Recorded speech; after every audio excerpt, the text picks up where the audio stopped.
William, hopefully your favorite videographer from Two Hats Publishing. I welcome you to another Two Hats special of community events. Let's look in and see what's really happening.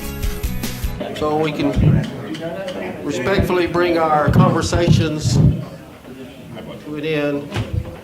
But we appreciate everybody being here. This is the monthly Alliance Homeless Forum. We try to come up with solutions to the problem of homelessness, and we have some snacks over here and some coffee while it lasts, so better get it now before it's gone.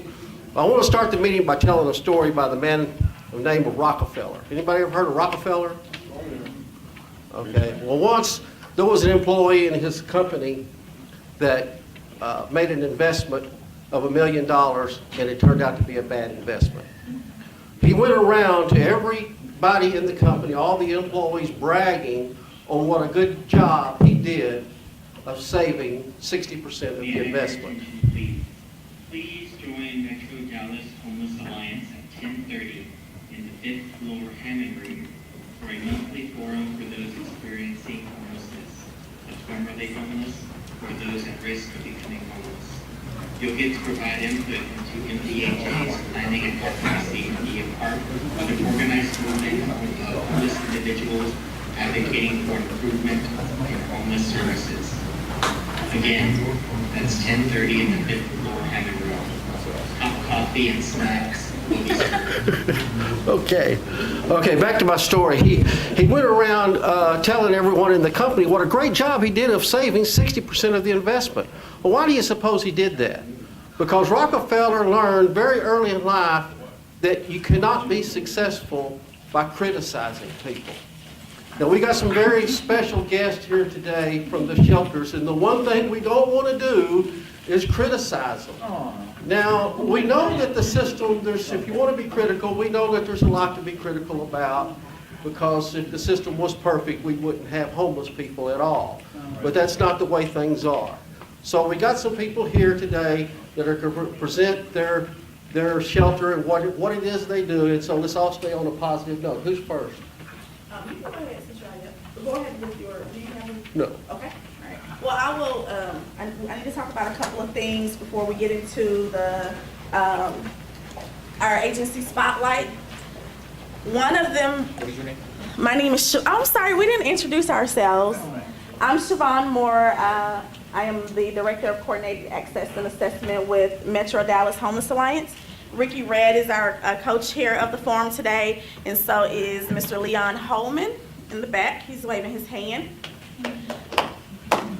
Come on in. So thanks, guys, for being here. After our agency spotlight, if there are some agencies who are visiting with us today, we will give you guys the opportunity to talk a little bit about your agency if you'd like to.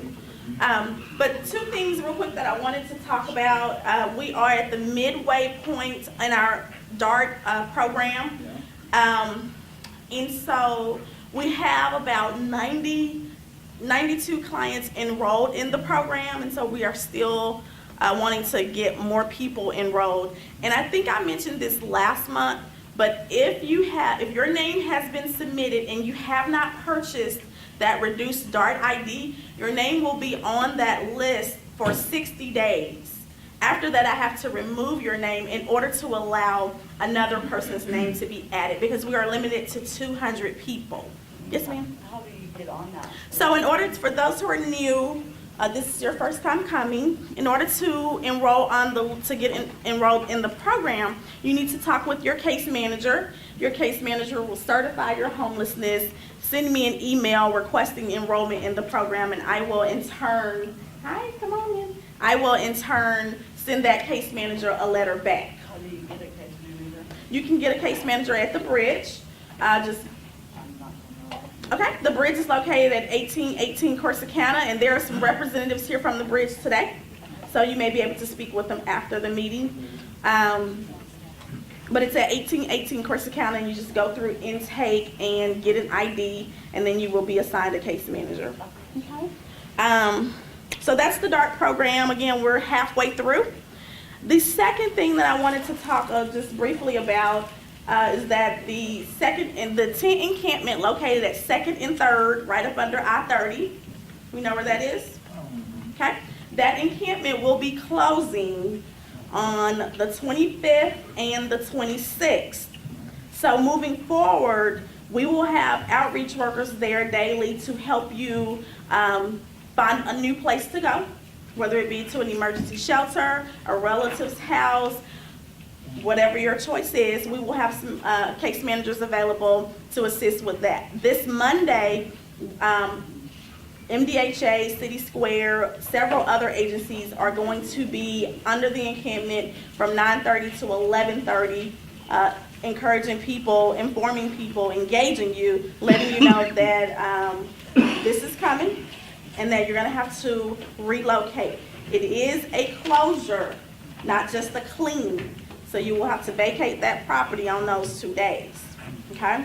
So our agencies will be there from 9:30 to 11:30 this Monday. So if you need that assistance, make sure you come over.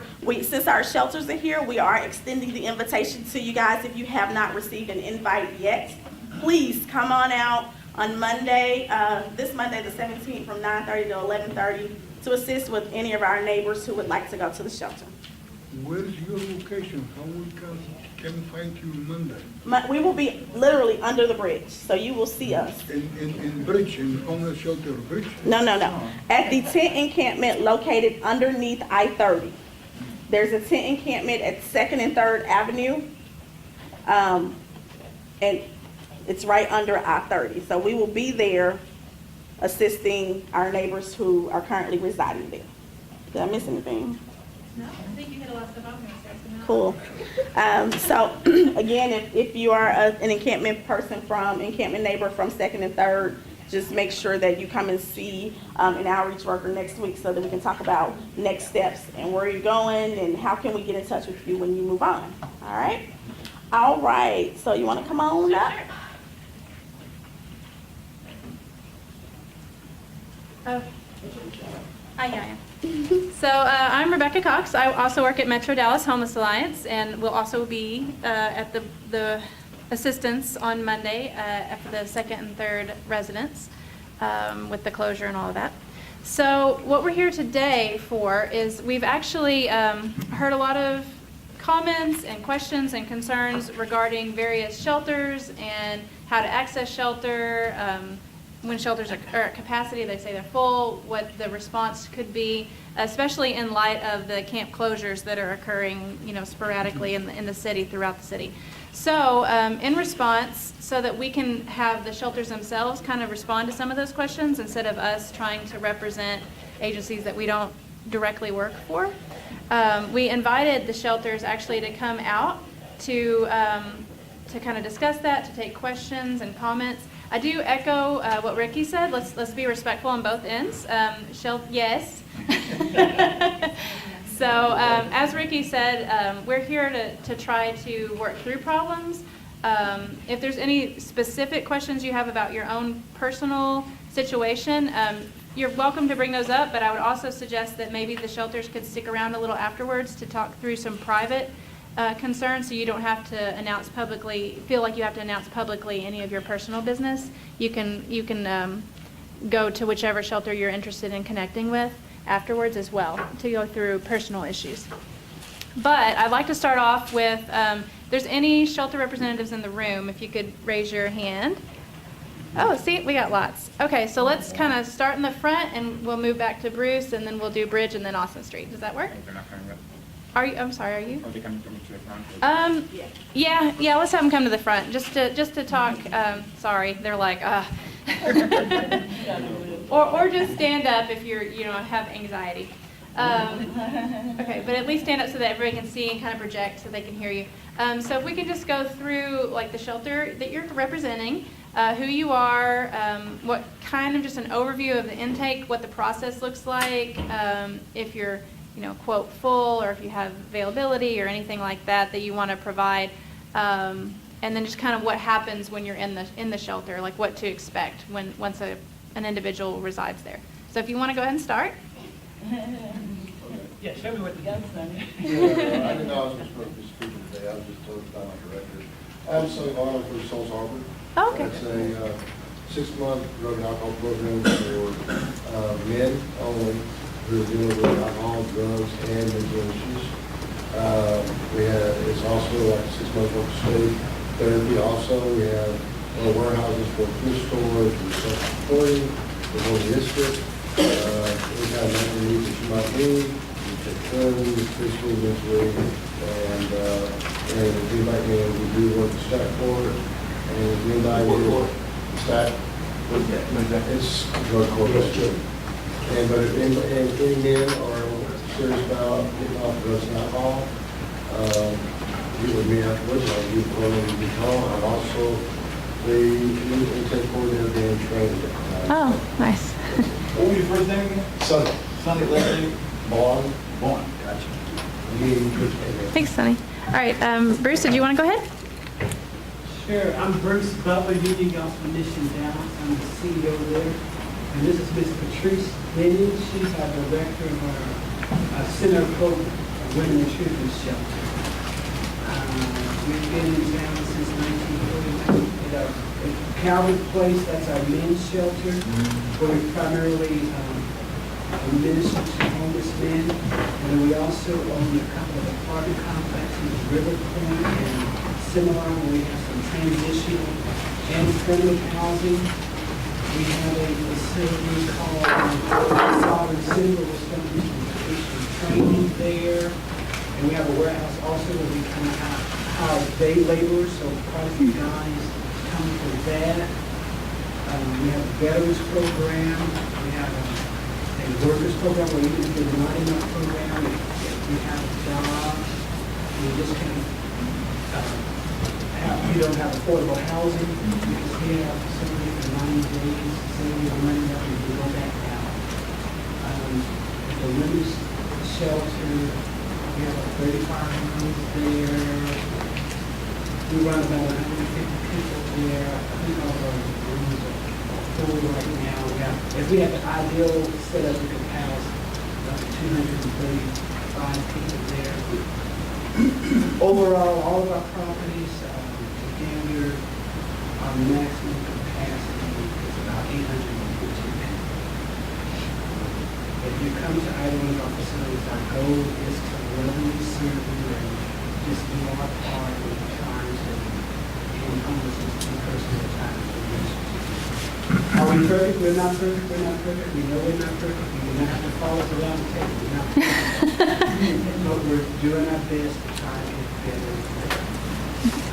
Any questions of us? Yes, sir. Hi, I'm Pastor Greg over from Oakland Methodist Church. For people who are not chronically homeless, but are, situationally homeless because they just lost their apartment, something like that, do your clients have to already have been homeless for like a certain length of time before they're eligible? What about children?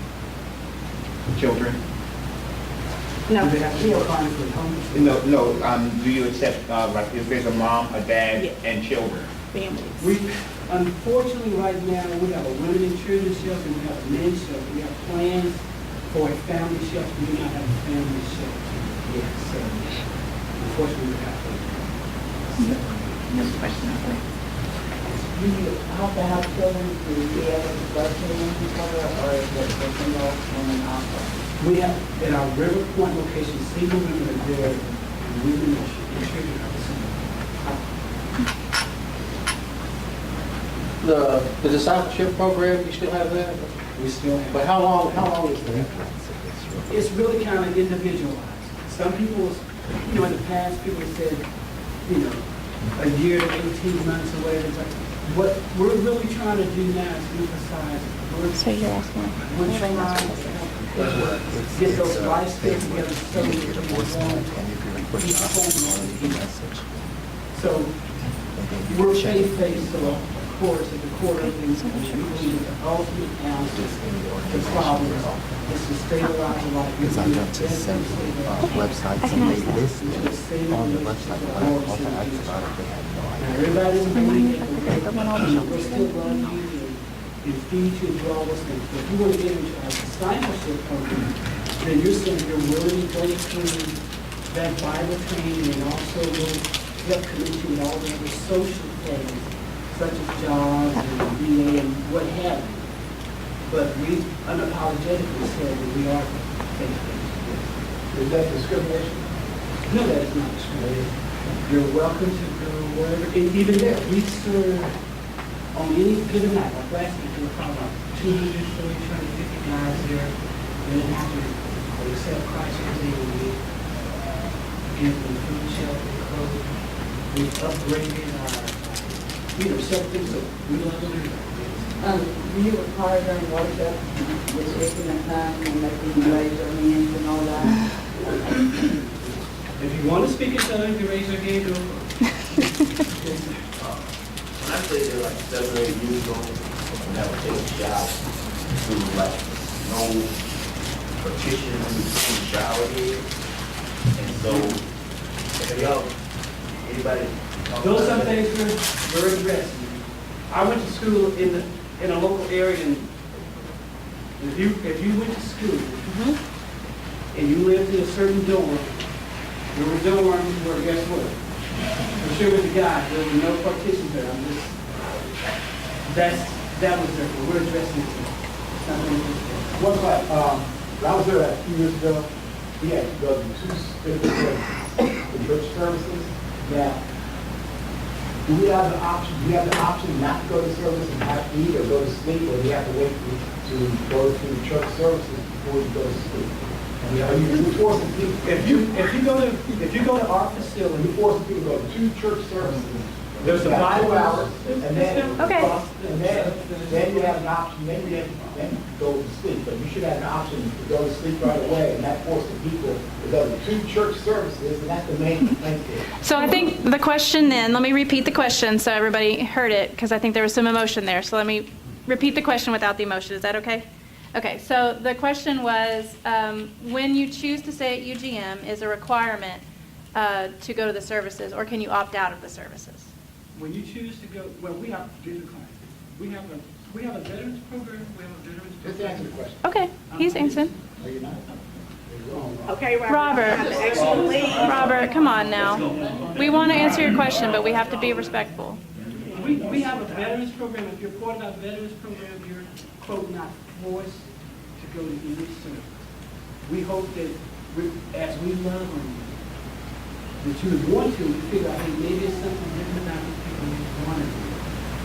If you go to our regular program, our student and our mission statement, we are unapologetically faith-based. So yes, if you come to our facility, we're going to lovingly share Jesus Christ because that's who we believe the answer. But people don't want to share it. Well, maybe go somewhere else. Okay. I think that question was answered. I think that question was answered. Let me let you I would like ask. to answer the question. Okay, go 'cause ahead. I've been there. Okay. To start with, it's only one service, 2 Bible study services optional. The other thing is that you got to remember that their system of doing things, when you go into the service, and then you eat, and then you go upstairs and bathe, and then you go to bed, all that is a very well organized system. And to have everybody in one place doing things in the very organized system it makes good sense. Now, you can go to the service and you don't have to listen. You can just, you can meditate. I'd like you to listen, but everybody You can meditate. You may want to read your Bible or something, but it's more than just the service. It's the way things are organized to move things to flow through the system. You got to remember, they're feeding 240 men nightly with the feeding, shower, clean clothes, in a bed, all within about an hour to an hour and a half. Now, you stop and think about that. And that's not an easy thing to do, is it? 240 men and doing all that within an hour to an hour and a half. And so that's part of the church service. It's not just the message. It's the organized way of doing things. And I would like to say, each shelter has different philosophy on service provision. So at Union Gospel Mission, that is one that is set up, and it was funded by individuals that shared the belief of the Christian belief, and that was paramount.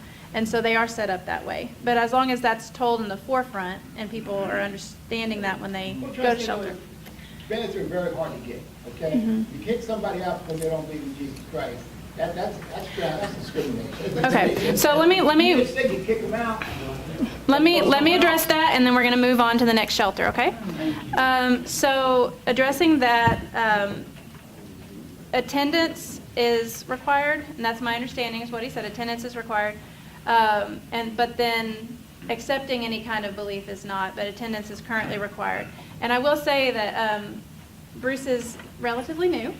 And we've had a lot of pretty candid conversations about the shelter because of the capacity issue, and I know that there are vacancies there, so we've talked about that. But that's a conversation, for a different day. Today we're just talking about what the shelters do, what their intake requirements are, and I think that was answered. So if we can move on to, who is the next one? Bridge? Yes. Oh, okay, go ahead. I'm not a shelter, but I'm Suzanne Glover. I'm the homeless coordinator for the library. So a lot of individuals who come to me, stop back to me, work a shelter, or they have a program that I can use with the patrons who visitors come to the library. I would love to meet anyone as we Okay. So we can work together and figure out how we can do it. Awesome. We have a meeting we have a committee that you may want to join because we're limited to time in here. So we can talk afterwards. Yeah. All right. In the back real quick, and then as he's coming up. Hi, my name is Octavia Logan. I believe I have a client too. But I have two community gardens, a community garden. We have a community garden in South Dallas, and we have a community garden in West Dallas. And our garden leader in West Dallas died, passed away.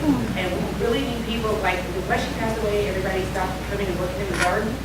But that last year, they fed over 11 families. We had so much food from both gardens that I am still thinking of cucumbers and tomatoes and everything all year long. Greens, cucumbers, and tomatoes. But the gardens are open for anyone, and they do produce enough to feed a lot of people, and everything we get is donated through every other group. A lot of other groups donate to each of the gardens. So if y'all know of people who want to join, sign up, to buy, I'm always available. I only borrow money call. What is the exact location of these gardens? One is at the West Dallas Garden is, anyone know where Venues and Nico's is? It's behind the building on Winnetka. Winnetka, yeah, in Canada, and Venues and Nico's community group. We have a garden back there, and then there's one in South Dallas in Mill City on Troy, 2813 Troy. And if you want my number, it's 254-923-9782. Are you sure? I always call myself. All right, where's yours? All right, my name is Andrew Lomax. Make us proud. That's Kelly Kane. She's our intake supervisor at the Bridge. I am a homeless recovery coordinator for the HCC program at the Bridge.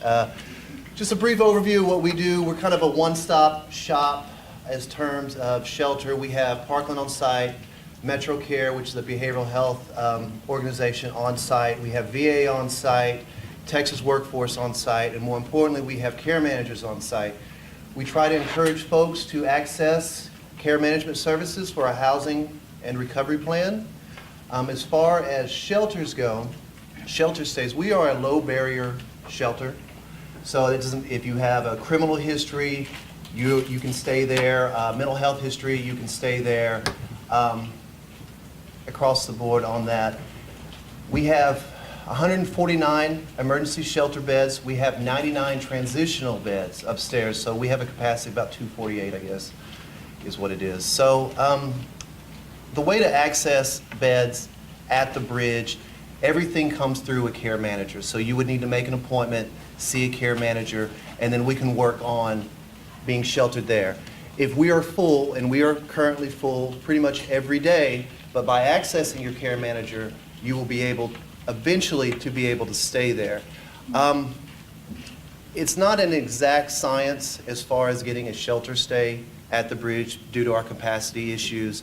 We will refer out, we do refer out to Austin Street. We have UGM who comes there on site every day and takes a lot of our male guests. 3:30 to 5:30, correct? And they have buses that transport folks to their facility and back in the morning. So you do not need a bus pass or anything like that. they actually will transport you there. So, yes, sir, go ahead. Can I stand? Of course. I just want to say, that is, I think it's a very good idea to have buses, Uh-huh. because people then are not allowed to leave if they're intoxicated. That's all. Okay. Yeah, of course. Yes, ma'am. I was, this is my first time coming to this meeting. Clara invited me to it to see about some, small business people with, apartments or homes or something. Well, we're glad you came. Okay, we'll address that in the note card session. Yeah. Okay, any other questions for the bridge? Yeah, I gave you a brief overview, so I know there's a lot going on. Yes, sir. Yeah, do you adjust your times for men and women that are working? Working, if you have to go pick up a prescription, if you have a doctor's appointment, whatever the case may be, through your care manager, you'll be able to get a late entry pass. I mean, there are folks who work, don't get off work till 12, they have a late entry, 1:30, 2 o'clock. I mean, whatever the case may be, we really try to, through your care manager, you're going to be able to access all the different services, your late entries, your housing plan, because we don't want you to be there forever as well, you know what I mean? So whatever process, because everyone's in the middle of a process. So we are trying to accommodate you in that process. So whatever that may be. So, go ahead, Arthur. Well, I just want to remind you, you've got a free shuttle that goes to the Parkland Pharmacy from the Yeah. bridge, and you also have a library on Absolutely, yes, that is true. We do have a library on site that's staffed by volunteers. We have a miniature computer lab there as well that you can access, of course. Thank you. Yes, sir. I realize you probably don't have an answer for this question, but I'll ask it anyway. The people that enter into the program, can you give me an approximate time on how long it takes them to actually get access to housing? Well, okay, so I'll give you okay. DHA's been closed. DHA's been closed since they haven't really had any new, hold on, I'm gonna get to you, Robert. Hold on. DHA's been closed since November.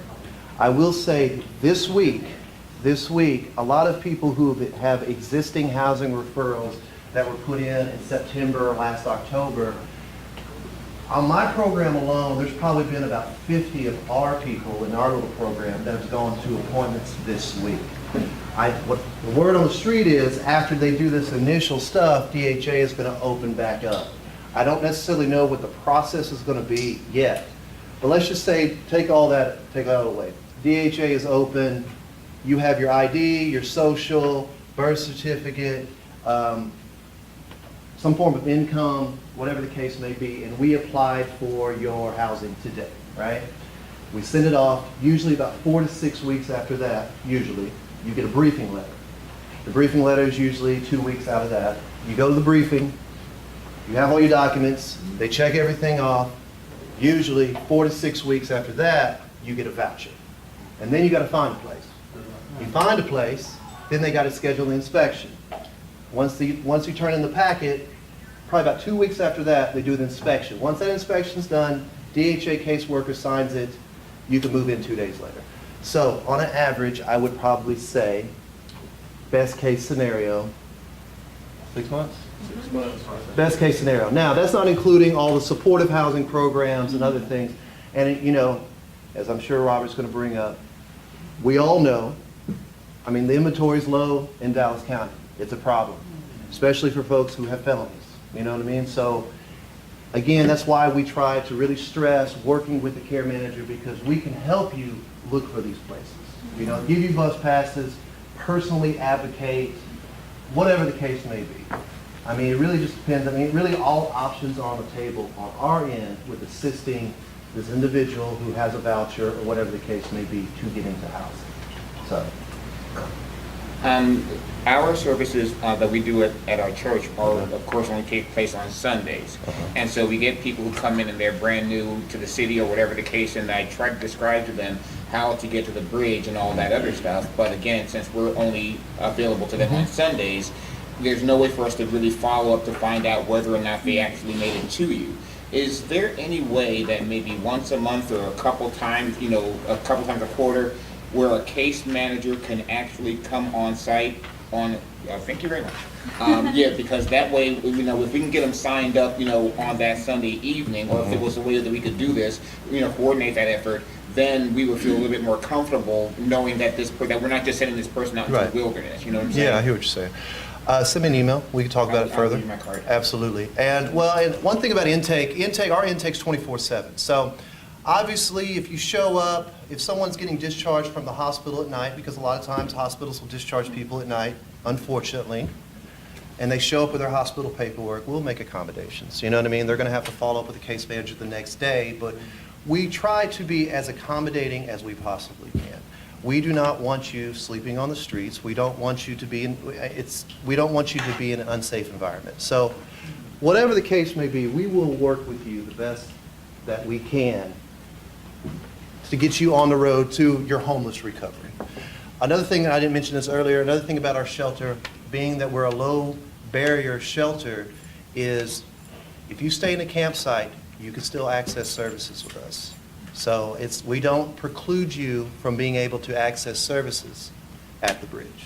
Okay, now there may be issues with IDs and stuff like that, but we can work through that for sure, okay? I'll email you this next week. Yes, sir, Robert. Yeah, I want to continue on what you said earlier about the UGM and the bridge. You said the bridge gets filled up, so UGM gets filled up before we know about the mass of the bridge. So No, that's not necessarily true, because we usually know what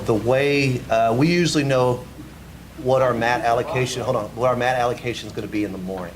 You can try to say they're after 6 o'clock. That's when UGM takes the buses out, like 5:30 Correct. and 6. And first we wait at if we don't get a bed at the UGM, then we go to the bridge, and then they're filled up. Now what? Well, that's why you have to. Because you say you're filled up. I know UGM's always filled up. But you just said so.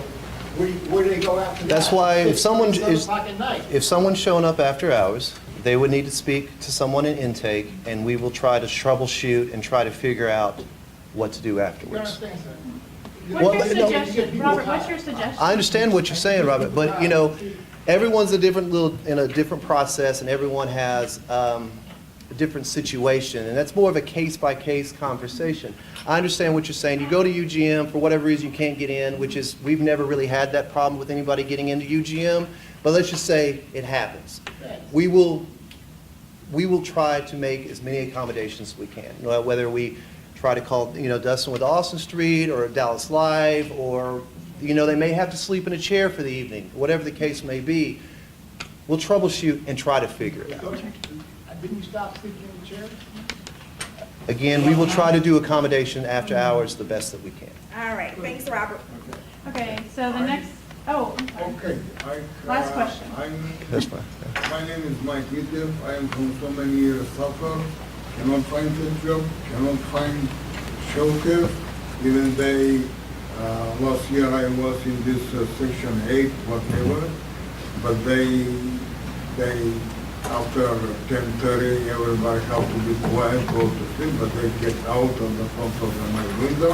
They starting to turn problem, noise, 12:31 o'clock midnight, noise. I say, please be quiet, this is 2 years. And when I'm complaining, bosses, manager, shut up. Okay, that's it. But last time, they jumping over me and starting to beat me with the sleep chair. Broken my shoulder, so many stitches on my head, and they say, he beat us, they 30 people, myself, it's impossible, and they defend themselves, and for this reason, they evict me. And Dallas Housing Authority say, judge order. Judge, they put me in court, judge say it's not clear, and I with oxygen, bottle, everything is empty, and I go to emergency room, and they blame me and they evict me with no order. One. Second, I tried from 5 years in Dallas, all of them homeless shelters. When I'm this case manager, they don't have bus pass. I say, I'm not 20, 30 miles, give me at least bus pass. Come by 6 o'clock. I say, it is impossible. Okay, afternoon. But please give me bus pass. No. It is another problem. When I go, I was in Dallas Life. I paid $10. No, only me. Everybody paid before $10. Now immediately $12. And plus that they do not let me I to go back. I think it's not fair. The homeless person pay me $12, sleep with 150 people for $12 a night. This means $360 we have to pay. I think it's not fair. What do you think? Well, that's Dallas Life, and I realize there's a lot of issues with Dallas Life that come up, and I don't want to speak for them on that. But let's talk after this. And I'm gonna come find you. Let's talk. Okay? Let's talk. All right? Thank you. Yeah, absolutely. Thanks, Adrian. And last but not least, right Good morning, everybody. My name is Dustin Perkins. I'm the Director of Programs for Austin Street Center. And so Austin Street, we consider ourselves a low barrier and a housing focused shelter. Our design and our goal from the day one is to try to help people end their homelessness as quickly and permanently as possible. Just like Bruce said, on imperfections, we are certainly not perfect on that, and we are constantly updating and changing. But just some of the basics about Austin Street is that we are a faith-based organization. However, participation in any kind of spiritual or religious enrichment services or anything like that is not required to receive shelter or any other services at Austin Street. The things that are required is if you're a female, you have to be a single female, ages 18 and over. If you're a male, it's a single male, ages 45 and over. Everyone needs to have an ID. If you do not have an ID, we will assist you to get one. We work with the Stu Pop very closely in order to get folks IDs who don't have them. The next thing also, everyone needs to be able to self-care, which means folks need to be able to eat on their own, be able to use the restroom on their own, I mean, all that kind of stuff too. We do have a lot of folks who are not able to do that. If someone's not able to self-care, we have partnerships that we're developing with nursing homes, assisted living centers, and things like that, try to really care for the most vulnerable. The other big thing is that what's really important to us is that everybody who comes to Austin Street is willing and able to participate in creating an individualized housing plan for themselves, that they really are working on trying to end their homelessness. And we try to be creative with that and see what else that can happen. Like Andrew mentioned, you know, the housing stock in the subsidized housing in Dallas is really low and very limited right now. And so we encourage a lot of creativity. There are some things that folks we've seen do have really creative solutions, like doing shared living situations and going to different places. We have partnerships with landlords in the community and things like that try to help folks get housed, again, as quickly and permanently as possible.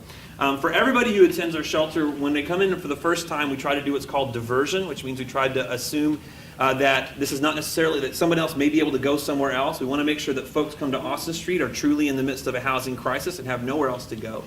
In that case, so sometimes people will come here and will be able to be diverted to a home, a family member, another city, something like that. We try to help facilitate that when possible. Also, daily case management is available every day except for Sunday. We have case management available for women at 3 o'clock and men at 5 o'clock on a daily basis. And so that's generally kind of your triage level kind of basic case management, but if the issues are a little more complex than can be solved in a couple of minutes, then we'll set an appointment and can do case management with you from there. Housing focus, trying to get you housed. We have a computer lab that's open Monday through Friday, as well as an education and employment center that has partnerships with folks out in the community to try to help people get jobs who have significant barriers, poor work history, no work history, criminal backgrounds, things like that. We try to favor jobs that are full-time and have a living wage so that folks are able to get work, save up, and get moving on and try to find their way home. Austin Street has 409 total beds, 110 women in our main shelter, 34 women with trauma in our, what am I calling it now? The dormitory, I guess, across the street. And then 260 men that are in the main shelter as well. We do work with Union Gospel Mission. We're very grateful for work with them on a nightly basis because we are a walk-in shelter. We strive to maintain that ability. We want to be the place that folks can go if there is nowhere else they can go whenever possible. And so we do tend to fill up pretty much every night. But for women, we attempt, if there are women left over that are on our overflow, we attempt to try to find another place for them to go. Women's intake's at 2 o'clock in the afternoon, so generally there's time for us to find someone somewhere else to go. As far as men are concerned, that's 4 o'clock in the afternoon, so it's kind of hard to find somewhere else for them to go, but we're lucky to have UGM as a partner, and they send a shuttle out when we give them a call and say, hey, I've got 8 guys that we can't shelter tonight. They'll send a shuttle out and pick them up and take them to their shelter. So those are the basics about Austin Street. Any questions? Yeah. Where are you located at? We're at 2929 Hickory Street, just south of Deep Ellum, just north of Fair Park. Right behind the Opportunity Center. Yes. Our calling is nearby. Opportunity Center's right there. Like I said, just south of Deep Ellum and north of Fair Park. The 11 goes by. The 11 goes right by there. Where? The 11. Okay. And you get off at the Opportunity Center. The bus will say Opportunity Center. Thank you. Yeah. Robert. Yeah, about the UGM. Yeah. I've been there several times. Union Gospel Mission. Union Gospel Mission. Yeah. Mm-hmm. Yeah, I tried like 7 times there, and I was accepted twice. Now, see, when you say UGM helps you, but I know they're full also. Okay, and I just want to just get clear that when you say things, you got to say everything. Okay, and that's a positive, but you know the big problem here, especially the Life Foundation charges $12 a night, they can kick you out. That's another issue. That's all together. That needs to be part First of all, Robert, is there a question in that? The question is, Yeah. what percentage of the time when you call UGM, they're all full? 0 so far. Bruce wanted to respond to that. I just want to hear that, 0%. So far, yeah. Okay, I want to I just want to make sure I heard The it. Great. women's side is full, the men's side is not. Yeah. Right, our women's facility right now, the majority of it is full. We do have some place for senior women right now. And so we have one stop for a senior woman that may be gone. Our permanent and our transitional housing at this point, we only have one apartment available out of some 80. But on our shelter side, we have capacity. We're not going without capacity on our shelters. For men. For men. For me. Thank you. So everyone that comes in at the bridge, they're all accepted? Yes, he just said that. All right. And here's the thing. First of all, in interest of transparency, guys, like I want to be real. Capacity is not the only issue at shelters. Robert, I'm trying to give you a fuller answer to your question. So yeah, capacity is not. Like I said, I want to be real about what's going on with shelters, okay? Because we're trying. I'm telling you, for Austin Street, and I know that these other partners that are in the room are the same way. That we're really trying to do the best job we possibly can to serve everybody. And so for us, I know that capacity is not the only reason. Someone may have committed an offense there or something like that may prohibit them from being there. So I was going to say, we've never had an issue with capacity at UGM, but it may be that somebody has, we had an issue where a gentleman had assaulted a staff member there and stuff like that where they weren't able to go back to that place. And so when it's those cases, we do our best job to try to see if we can still continue to shelter them. So for us, we have intake for women at 2 and men at 4. But then at 8:30, we have a cutoff time for all of our beds. So if somebody on a reserve bed or something like that doesn't come in at that point, we do basically a secondary intake at 8:30 to try to make sure we can accommodate as many people as possible. And we are chock full every night. I'm trying to say, before, the word is all the shelters are full, okay? Except the UGM. I've not found that to be true. No, the news media says all shelters, we know Life Foundation has beds because that's what they charge. Right. Well, you hear right now that UGM has beds. Bruce is here and he's telling you that they have beds. Yeah, but I'm trying to say, well, how come they don't get that out to the media? We can't control what the media say. Bruce is telling you there are beds. Refer your friends. All right. All right, thank you, Robert. Robert. My point is, where's the duct tape? That's why. Oh, okay, hold on. Hey, Robert, it sounds like this question's been satisfied. We'll get some other questions, okay? Young lady up front. Yes, ma'am. Hi, I'm actually from Prism Health, North Texas, Cool. formerly known as AIDS Arms. Oh, yeah. And so I had a question in regards to medication. Is there any policies for any of the shelters because a lot of our clients come with medications that they have to take every single day, Mhm. or people that have dual diagnoses, so they need more medication. So Yeah. what are the policies for these? So it's a question for all the shelters. Sure. So if we could have all the shelters to address Yeah. that would be good. Yeah, for us, since I have the mic, for us, the medication is that everyone is allowed to bring in medication as long as it's prescription medication. That it's we actually have over-the-counter medication available at our front desk by request to anybody. We keep like Benadryl and Advil and Tylenol and just kind of that basic stuff for folks who need it. And then as far as prescription medication, folks they can bring in prescription medication. They're just expected to be able to self-care, be able to take it on the schedule without a reminder from us. So they don't have to surrender it and then. No. Okay. No. Not at Austin. No, not at Austin Other Street. shelters might have different answers, but we're gonna, okay, go ahead. UGM, they need to have a prescription. And in our case, based on experience, they do have to surrender it, we lock it up. Or share, or steal it. Or get it stolen. Or get it stolen. Okay. All right. And then with us, it's kind of the same policy. I mean, they can have it on their persons. I mean, if someone has insulin, we have a refrigerator for that. Depending on the guest, we have some people who, you know, they're struggling with a severe mental illness and cannot always keep track of their medications. We do have a mechanism in place where we will hold it for them and they're giving it to them at a certain time. Yeah. So it really just depends on the person. That's a small, some very, very small percentage. But for the most part, they just have it on their person, so they have it in their storage locker or wherever they can. Rich had a question. If I may speak for the Salvation Army, since Oh, okay. they're not here. Yeah. They do require that you turn your medication in, Mhm. and that they call, there's different times of the day, the morning, noon, night, that they call for medication. Okay. So you go into an area where they dispense it and log it. This gentleman up here had his hand up first, and then number 2, and then number 3. What's your first name again? Dustin? Dustin. Yes, sir. What you said about one of your main focuses, I totally agree with, and I hope that the other homeless shelters do as well. And that is a place to stay, safe place to stay, Yeah. save up your money, and then go and get your own place. Yeah, absolutely, yeah. Okay. Now, the Mayor's Commission I think we're all pretty agreed on that. is totally different than your approach, and that's the approach in terms of let's say 1/3 of the homeless are able-bodied men and women who want to go to work. Mm-hmm. Their focus is permanent supportive housing. Mhm. It might take 2, 3, 4, or 5 years. Meanwhile, the homeless are out in the streets. Mhm. So if the politically charged question that, how much do you disagree with the Mayor's Commission Mhm. on homelessness, that the main focus is on permanent supportive housing as opposed to a shelter? Sure. to provide a place? I'm good. I'm good. No, I'm happy to answer that. Yeah. One of the things that we've looked at Austin Street specifically, and as soon as I got there in November, we realized that a lot of times our case managers and our programs are very, very focused on permanent supportive housing. But the simple fact is permanent supportive housing can't be the only answer to homelessness. Amen. There's not enough capacity in that. Not only A, there's not enough capacity, B, not everybody needs it. Permanent supportive housing is a specific intervention for a specific group of people.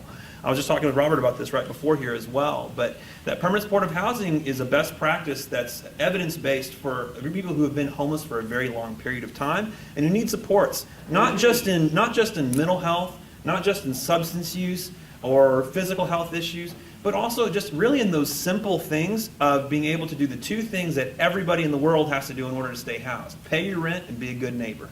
People need to do that. And if they need support to do that, permanent support, and they've been homeless a very long time and have lost some of those skills, because we all do. If we don't practice something, we lose it. And so folks who've been homeless for a long time, permanent supportive housing is a great intervention for those people. However, there are 9 other different kinds of housing that are available in Dallas County that you can get into. There's single housing going into the market. We can find efficiencies. We can find a lot of cheaper places to stay. We've had guys who get together and they say, you know what, I can't afford a single place on my own, but hey, this guy has a part-time job, I got a part-time job, together we can afford a 1-bedroom. And they go and get a 1-bedroom. There are boarding homes, there are group homes, there are sober living homes, there are assisted living centers, nursing homes, there are rapid rehousing programs that help people on a short-term basis. We have identified 10 different things. We have a housing fact sheet that we provide to our clients that says, hey, here are the 10 different types of housing that are available out there. We're trying to dispel the myth that housing equals a program pays something for you. That could be a part of it, and that's right for some people, but it's not a right fit for everybody. If you look at Dallas County, there are approximately 500,000 people who are living below the poverty line in Dallas County. But when you add up the number of people who are living in subsidized housing through DHA, permanent supportive housing, any other kind of subsidized housing, and people who are currently homeless, you only get about 30,000 people in all of Dallas County. So what are the other 470,000 people doing? Because they're not homeless, they are not in subsidized housing under programs. There are other things that lots of people who experience poverty do on a daily basis to keep themselves housed. And our mission is to try to help our folks find that creative solution that works best for them in any one of those 10 options. So yeah, I agree. Permanent supportive housing is a great intervention, but it can't be the only solution. Just like I was telling Robert beforehand, Dallas needs to get creative in providing a maximum number of affordable housing options to everybody who's experiencing poverty so we can find the right fit for everyone. One quick question. Yeah. Final question. What percent of the homeless do you feel or think need permanent supportive housing? 10, 20, 30, what percent? Well, I won't go with what I feel or think. I'll go with what the data says. Okay. And the data nationwide says that approximately 14%. 14%. Yeah, need long-term housing supports And the Homeless because. Commission totally ignored the need for emergency shelter. Mhm. Well, they don't. Well, shelters certainly have a place, and I think all of us shelters in the room would agree that we're always trying to work ourselves out of a Thank job. you for doing that. We like our shelter space to have to get lower and lower and lower, our housing to get higher and higher and higher. I was just talking to, actually, Dustin's boss the other day about that. Yeah. Because we're Metro Dallas Homeless Alliance, and we advocate frequently for more housing options, not just permanent supportive housing, but sure, that's a big piece of it. Yeah. And we do agree that shelters are valuable and they're important. Yes. In the continuum, the whole That's right. system of care, because while we're waiting on housing, we have to have somewhere safe to reside. Yep. But I would caution against prioritizing shelter in without also discussing housing, Yeah, because if you have absolutely. the front door and you don't have the exit on the other Absolutely. end, then you have a bottleneck. And I think that's part of the reason why, Robert, when you were saying we're kind of seemingly at capacity, is because the housing shortage is there. Mhm. So we have the shelter, but we're talking, okay, do we expand shelter space or we do expand housing? Mhm. I would say we expand housing Housing, yeah, options. absolutely. Because then as people are housed, that opens up existing Absolutely. shelter beds. So, and I'm going to say too, with that frustration that's there, I want to also let you know that MDHA has been a great partner and is really working on. We're in a meeting just yesterday to talk about this. But we're working with MDHA, and multiple shelters are working with MDHA as well as housing providers to establish a coordinated access system that is going to be a comprehensive housing needs assessment and a comprehensive pipeline to all of these different kinds of housing that we're talking about. So I can assure you, with whatever your frustrations are with commissions or politicians or whatever, I can assure you that the service providers that are on the ground are focused on all types of housing interventions. We really are. This gentleman here was first, and then I can go to Robert. Okay, I have a suggestion, I don't know. I'm from I'm happy to hear it, yeah. So many years, Uh-huh. unemployment, and I'm surgical tech, anesthesia tech, ultrasound tech. I'll repeat it. Nurse, hyperbaric oxygen therapy, wound care. A lot of limitations and physical barriers, And yeah. no one hospital from so many years willing to give to any kind of job. If I have job, I'll be out of all of them shelter. I was in 5 different in your shelter too. And I apply all the time, but no one hospital want to give to any kind of job. Mm-hmm. If you have a lot of power, because when I go to Texas working, sit on the computer and good luck. Here.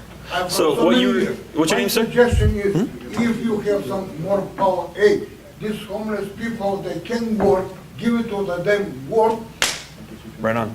it will be much better, much easier for everybody. When Sure. I work, I don't need to be to Sure. 200 people to sleep on the floor or whatever. Yep. And I got you. And second, which disappointed me, I did February call of the bridge. Hey, give me again. I do not want to be the homeless. Give me some kind of shelter to be able to sleep. I called Salvation Army. Oh, he was here. No. Okay. Dallas Life. Sure. Dallas Life. No. and which was I'm against sorry. no. And I hate to interrupt you, but is there a question you have specifically, or what can I answer for you? If for this it is rule, when I was a homeless man, was one time in homeless shelter, why they do not accept him again? If you were in a homeless shelter before I was, yes, in and you try to go back, why won't they Yes. accept you again? They do not accept me.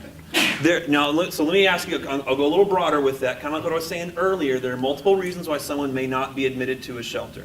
Either A, the person doesn't meet the eligibility requirements, like for Austin Street, it's if you're a male, you have to be 45 or older. Oh, I'm sorry, I didn't mention earlier, Austin Street is not able to accept registered sex offenders. We actually would like to, but we can't because we have a DISD facility on our street, and so we're legally not allowed to do so. So we have that kind of thing. So here's what I'm saying. So eligibility would be one reason. And then another reason would be if for some reason that person is restricted, barred, CT'd, whatever it's called at that particular place. Sometimes folks will violate the rules in such a way that it will be unsafe for them to be back at the shelter, either for them or for people around them. I'll tell you at Austin Street, we've undergone a lot of changes in our restriction procedure over the last several months. We've removed any kind of permanent bars from our procedures. The maximum that we restrict somebody for right now is 3 months, and that's only if they are an extreme risk to the facility or to other clients. And then we do reevaluate that, and so we've tried to be a lot more gracious in our restriction procedure because we know that shelter is a basic human right and a basic need. We try not to restrict that. So there are multiple reasons why. For your individual situation, we'd have to find out what's going on with that. But let me say this. I can say unequivocally with my friends that are here in the room who do this, we want you to not sleep on the street tonight. All right? So however that's going to happen, let's work on it and make it happen because I think there's got to be a solution. There's got to be a solution. Yes. So we can talk about your individual situation, man. We'd love to help you. Oh, all right? And then I'll get in the back. You promise? Promise? I promise. All right, Robert. Ask me a question, my friend. All right. No, it has not to do, it has to do, why don't we get an all homeless meeting? There ain't no homeless people here at all. How about we get an all homeless meeting, go to the first floor with the conference room where we have the thing, and get the security there. Bring the shelter, bring the head of shelter, and bring the security, okay? Let them air out the problems, because I'm getting ganged up, but there's no homeless people to back me up. Well, how about we do that one time and just air it out? Because that way, Well, actually, that would be and get the media there and just air it out, Okay. Siobhan. I'll work on it. Thank you. That way, we'll figure Gotcha, out what Robert. the real problems are. Thanks, man. All right, the young lady in the back, please. Everyone, please, I need to be able to hear The her. lady in the back, and then right here, and then I think we're going to move on Got it. after that. Air it out. Please do. I'll work on it. I was trying to figure out how they help somebody get into a apartment or something like that. It's a great question. That's probably the best question to be asked all day long. That's great. So how do we help people get into housing, right? That's an excellent question. So for us, we try to help people identify a housing plan right when they first come. We're training our intake staff to be asking that question when they show up. What's your housing plan? What are you working on? So hopefully, you find a lot of folks, to this gentleman's question earlier, a lot of folks generally have an idea what they want to do when they first arrive. For those folks who are having a difficulty in self-resolving or finding another place to go on their own, we work through the centralized coordinated assessment system to identify somebody's housing needs, to identify their disabilities, to identify their housing history, and then work with our referrals and our contacts to try to find the housing intervention that's going to work best for that person. It's completely individualized. Like I said, some people need subsidized housing and DHA and all that kind of stuff. Other people can have a creative solution and can go home to their family tonight if they just get a bus ticket. Other people need permanent supportive housing. It just kind of depends on the person. And so that's the role of case management, is that we develop an individualized plan with those case managers to try to figure out how you're going to get housed as quickly and permanently as possible. I know we had a limitation on questions. I think so. we had one more, and that was the end. And you I'm had sorry, your hand y'all. up, so. We'll be around after if you need Right. to ask me further questions. Yeah, better than I deserve. For the garment review. Oh, okay. Okay, you all are over these facilities, correct? No. Yes. And, okay, I really don't care. Okay.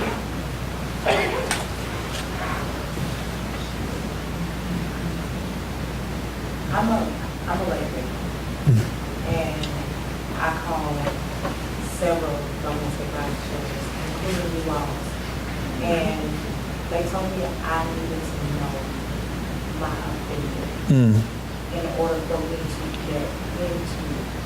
I did not qualify to get into a domestic violence shelter because my opinion was not part of my family.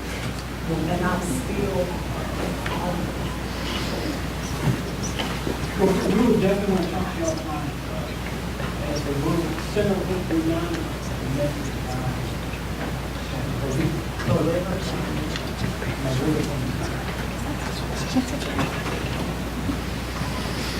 well, we work with you to make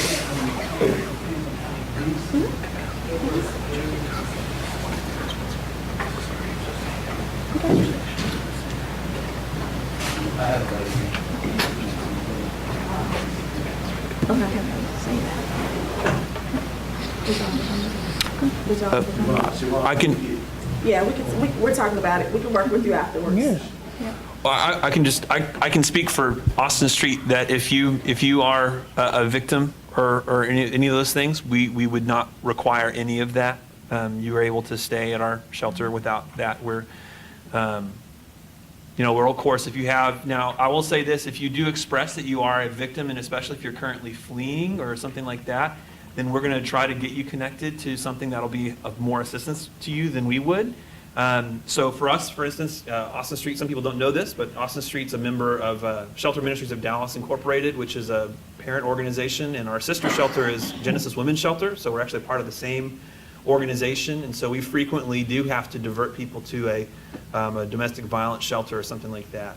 And so, we want to try to give as much assistance as we can to you. I saw on the bridge slip the card to you. They're a great location to try to help you as well. But why is it, my question initially was, why is it that, what is the difference? I don't understand between a violent crime and domestic violence. I do understand. That's a good question, yeah. I do understand domestic violence. Yeah. I'm a victim of domestic violence. But Yeah. when you need shelter, you have to be, Yeah. Let me just say, first of all, thank you for sharing your particular issue. I know it's difficult to do in a public forum like this, and I'm very sorry for what you've had to go through.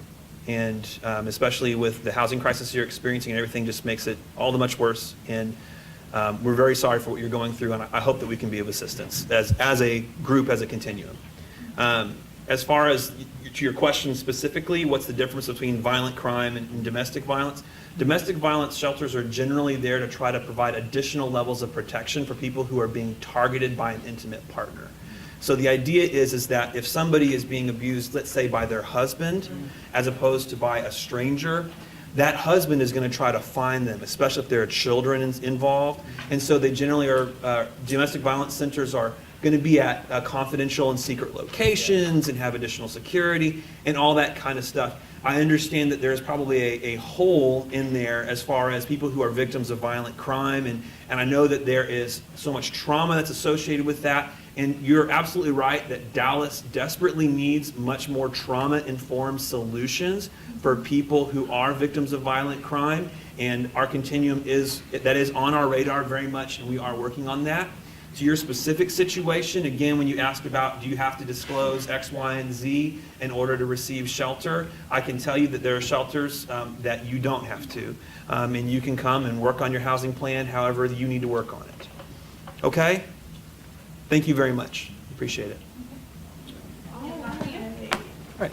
So we'll, instead of passing a note card, I'm glad to know y'all know I can't see. Instead of passing the note cards around, we'll just go ahead and open up the floor for note card sessions. Remember, you have 2 minutes to voice your concerns on topics that you have before someone raises their hand. There's someone here who passed us a message about community voicemails. We used to offer that here in Dallas through the Stu Pod. We do not anymore. So are there any agencies here who know about a community voicemail program?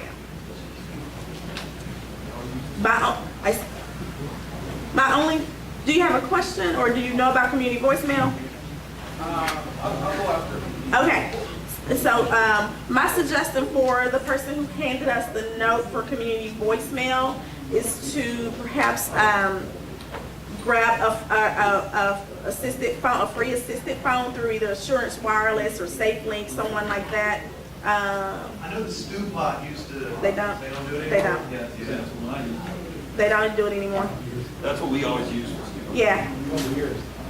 They don't do it anymore. So, so my if that person is still here, again, I don't have my glasses on. I would suggest you try and get a phone through Assurance Wireless, SafeLink, some of those types of places, because we aren't familiar with any here today. Ron mentioned that you can qualify for those if you are able to qualify for any kind of state benefits. You are able to get that free phone. It's about 250 minutes a month, and you can pay for additional pretty cheap. Yep. Good deal. All right, all right. We'll take a Medicaid card, a ward letter, food stamp, a ward letter. Okay, come on up. I just want to say something public. Go for it. Got 2 minutes.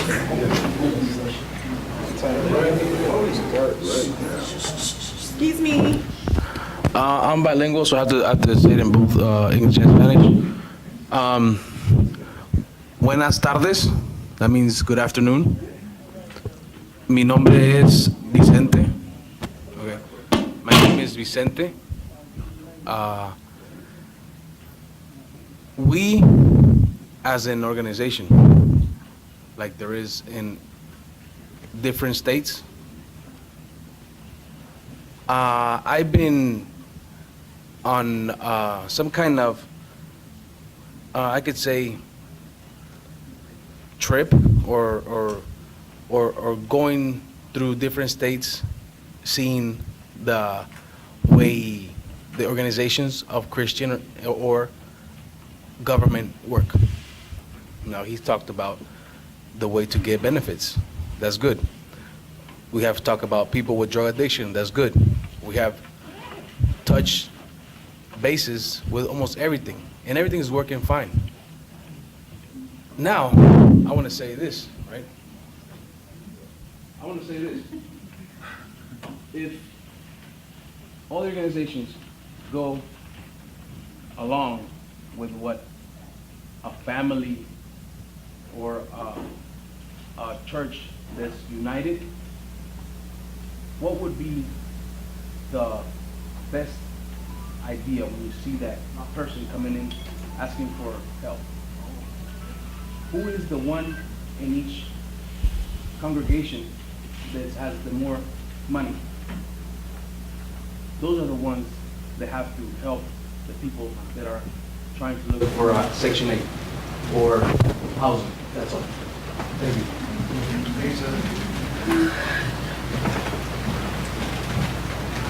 Did you need another one? Oh, I'm sorry.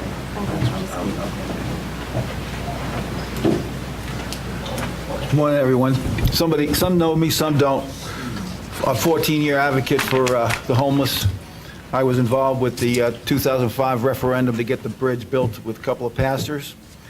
And I'm actually getting some recognition. We got the ear of the new city manager, Mr. Broadnex. I've been providing him information on the homeless situation and other issues in our city. I think that Mr. Broadnex, city manager, has been a blessing to our city, and I think good things are going to be coming from him. I'm a licensed professional engineer. I know numbers. I wrote this letter to Mr. Broadnex concerning the homeless count in Dallas.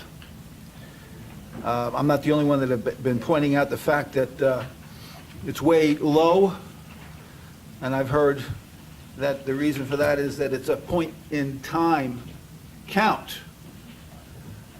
Well, doing an analysis of the top 10 cities, population-wise, in the United States, from Philadelphia, Boston, New York, the most important thing is not the total number of homeless, but the percent homeless in each city, okay? So the average is 1%.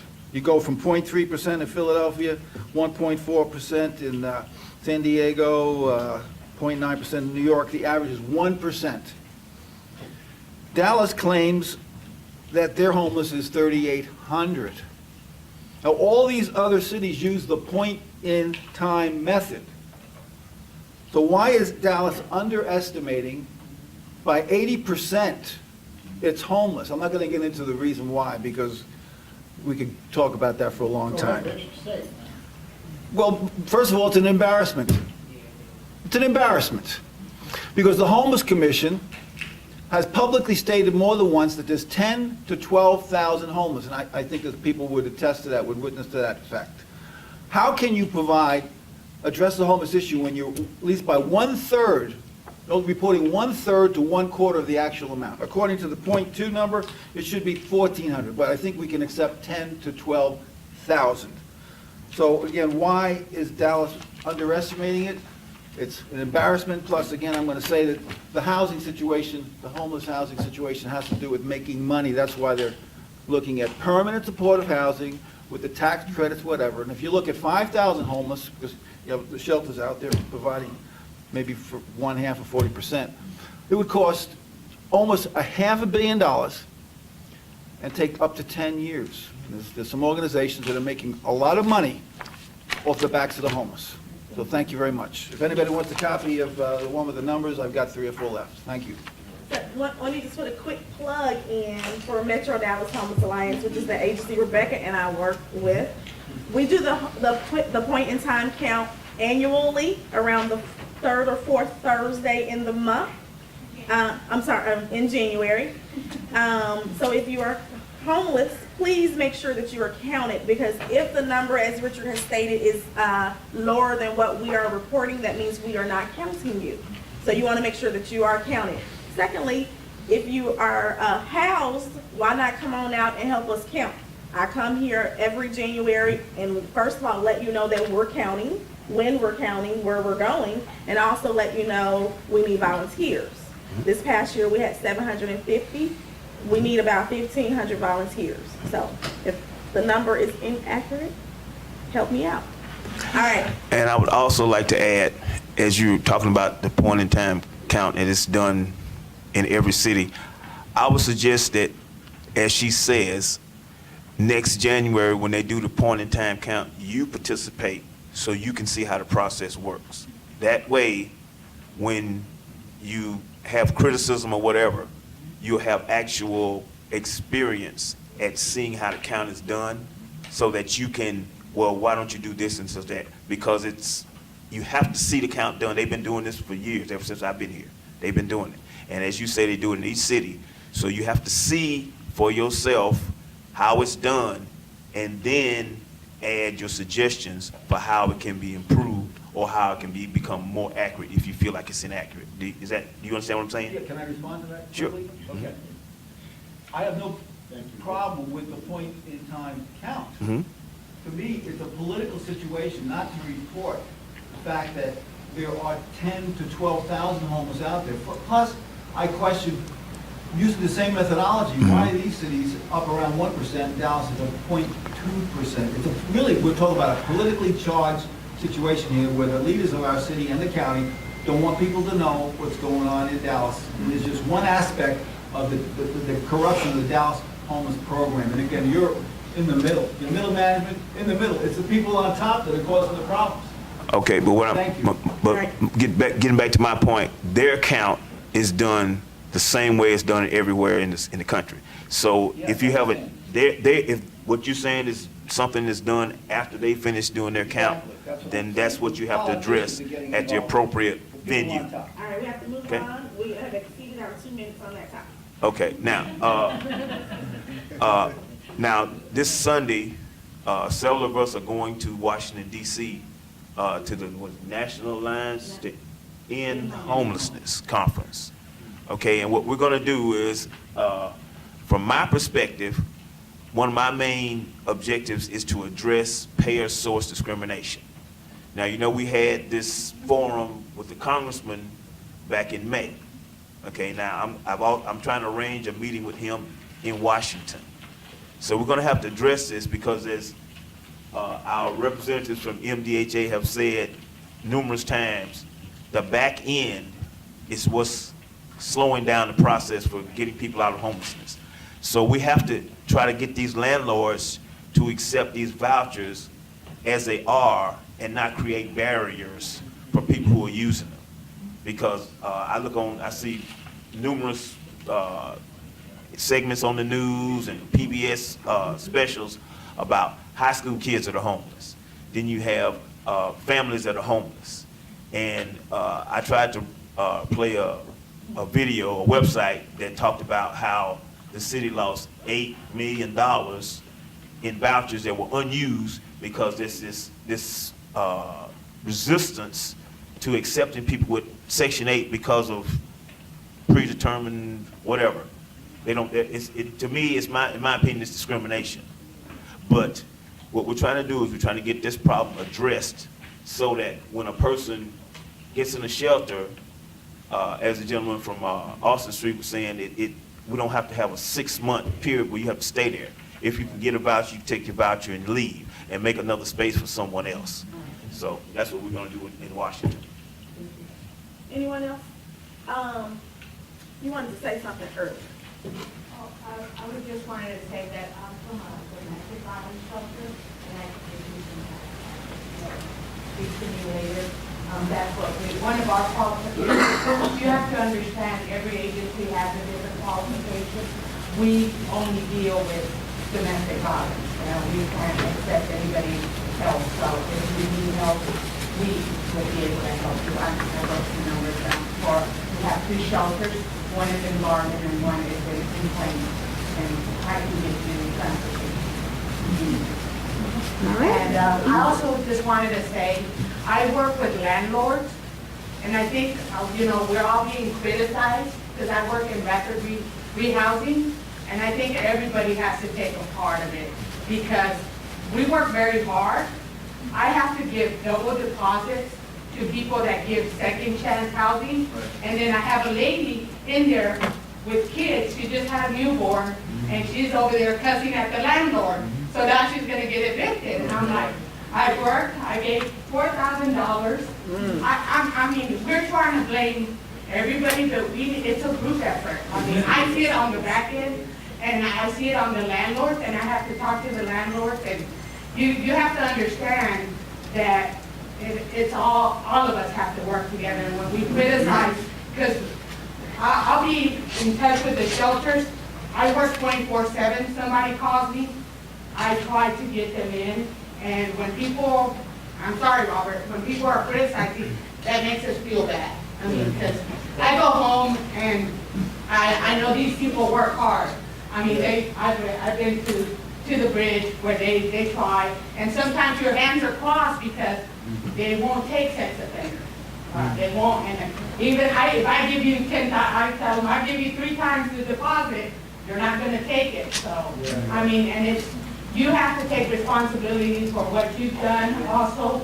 And when they don't take shelters, it's not because we don't want to. Our hands are crossed. Just like me, I would love to take everybody, but part of the requirement is you have to be in a domestic violence situation. So, I mean, I just wanted to say that everybody here, if we want to end homelessness, I think we just need to stop pointing fingers and kind of work together and be positive. I mean, she does a great job. I've only been here with this agency only a couple months. I used to work for the state. Let me tell you, y'all get more than the state. I used to work for CPS, and I go to the shelter and they give the diapers, and I'm like, I don't need to sign it out, because when I worked for the state, you were allowed 2 diapers when you did a removal with a child. So I had to go and tell these people that are taking these kids in, I can only give you 2 diapers. I mean, so the system is off, but sometimes we try to, but sometimes, that's what we work for. And when people come in here and criticize that we're not trying to help, that makes us, because I've been in social work for 10 years. So, and I mean, we're all trying, and I know the frustrations are there, but sometimes it's also grateful to say, hey, thanks for at least trying, Thank you. Sorry I cut you off. We only got 5 minutes left. Wait, before we let Robert speak, does anyone else have anything? Yes. Okay, I just got a question. My fiance, she aged out of CPS. But in that time she was trying to get her housing, they denied her. Then when she replied again with her 1-year-old son, she got denied. But now she's also pregnant with a 4.5 months pregnant. She's reapplied with the DHA and they still denied her. Well, even though she's on Social Security income, but as of right now, we're staying up in the tent up underneath the bridge. Okay, talk to me afterwards. I'll talk to people about their individual circumstances afterwards. Okay, thank you. Anybody else? I got you. First, any announcements? Because I'm gonna let Robert take us away. Any announcements or anything? Don't take Robert away. Wait, I think this gentleman had his hand up. Excuse me, wait, I can't hear. My announcement is that I just came from Florida, spent there over there 8 years, and I had a good time, and I'm back here in my hometown, ready to get to work and have a good time and stay out of trouble. Thank you. All right. Robert got 3 minutes because we're almost out of time. No. 3 minutes. We're almost out of time. I asked Merle. Merle is the CEO. She was here last month. And now she controls the funds for Nickel. This is a hard thing to say, but I asked her, this is on both of you, with the man here at UGM, if you want to get it out in the open, what the problems are, why don't you speak, instead of people going one-on-one with city council members, why don't you all speak in front of city council? I've asked you, I don't know if you want to do it, and Merle said no. Okay, if you did this, let me tell you something. What I've done is when I speak, I've been on the news a lot, okay? Now, my thing is, at the bridge, I got housing in 2 days from the bridge, okay? 2 days, it takes 8, 9 months. Now I'm in a boarding home, I've had room and board for months and months and months, okay? Because I go in front of city council. Now, if you got a problem with violence or anything, I'm talking about the big shots. You need to speak up. You have a problem, man? Look at me, please. Go to city council. Yeah, I've asked many people on the bridge. They say, well, I talk one-on-one in the city council. That doesn't mean nothing. You're on the TV and radio, twice a month at the city council. Speak up. That's where you get heard. That here is okay, but they don't. People here don't control the purse string. I've asked Mr. Lomax, he refused. I've asked everybody. Everyone I've asked has refused. I asked you. You don't want to do it either. You want to be your boss. I never saw your boss speak. See, that's what I'm trying to say. You people know about it, but you don't do it. It works. I get housing just like that. Really. I've had housing. I messed it up, but I think people would get it. I messed it up.